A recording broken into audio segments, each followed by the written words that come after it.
دیکھیے، غور سے سنیے، منفرد، امام، مقتدی اور سب کے نماز پڑھنے کا ایک ہی طریقہ ہے، البتہ اس قدر فرق ہے کہ امام رکوع کے بعد صرف تسمیع کہے گا، سمیع اللہ لمن حمدہ، تسمیع کہے گا۔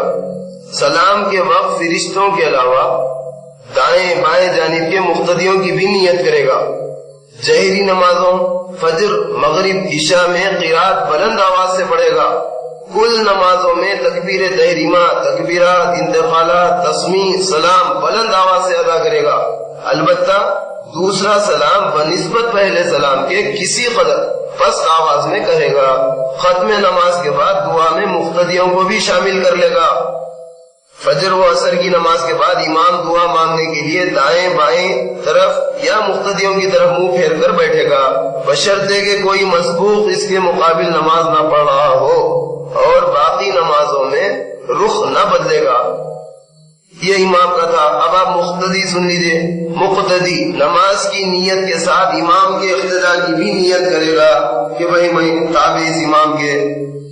تکبیر تحریمہ سے لے کر آخر نماز تک ہر رکن میں امام کی مطابقت کرے گا، اس طرح کہ ہر رکن کی ادائی امام سے پہلے نہیں بلکہ امام کے ابتدا کے بعد ہوا کرے گی۔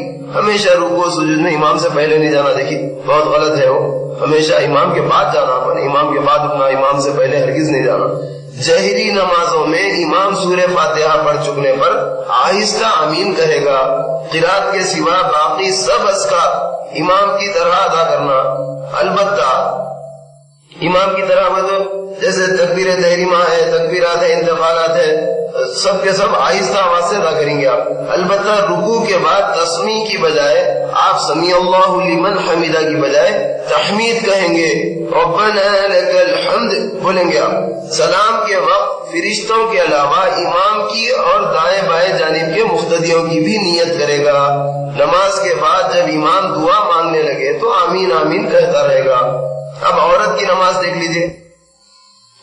عورت تکبیر تحریمہ کے وقت ہاتھ شانوں تک اٹھائے گی، یہ جو کندھے ہیں نا، کندھوں تک۔ آپ کیا کیے تھے، مرد آدمی کیا کیا تھا، کانوں تک ہاتھ اٹھائے تھے، عورت شانوں تک، یہ کندھوں تک اٹھانا، مونڈوں تک جو بازو ہے نا، شانوں تک اٹھائے گی۔ تکبیر تحریمہ کے بعد ہاتھ سینے پر باندھے گی، اس طرح کے داہنے ہاتھ کی ہتھیلی بائیں ہاتھ کی پشت پر ہوگی، مرد ناف کے نیچے باندھا تھا اور عورت سینے پر ہاتھ باندھے گی۔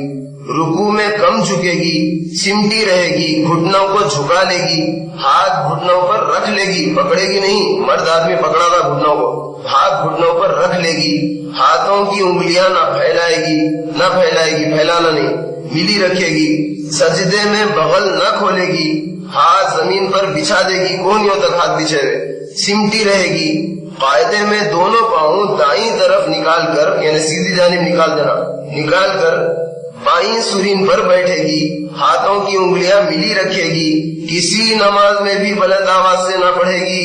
نماز میں کوئی امر پیش آ جائے یا سامنے سے کوئی گزرے تو مرد کی طرح سبحان اللہ نہ کہے گی بلکہ ہاتھ پر ہاتھ مارے گی۔ فجر کی نماز اندھیرے میں پڑھے گی، اذان نہ دے گی، مرد کی امامت نہ کرے گی، جماعت میں شریک نہ ہوگی، اگر ہوگی تو سب سے پیچھے کھڑی رہے گی۔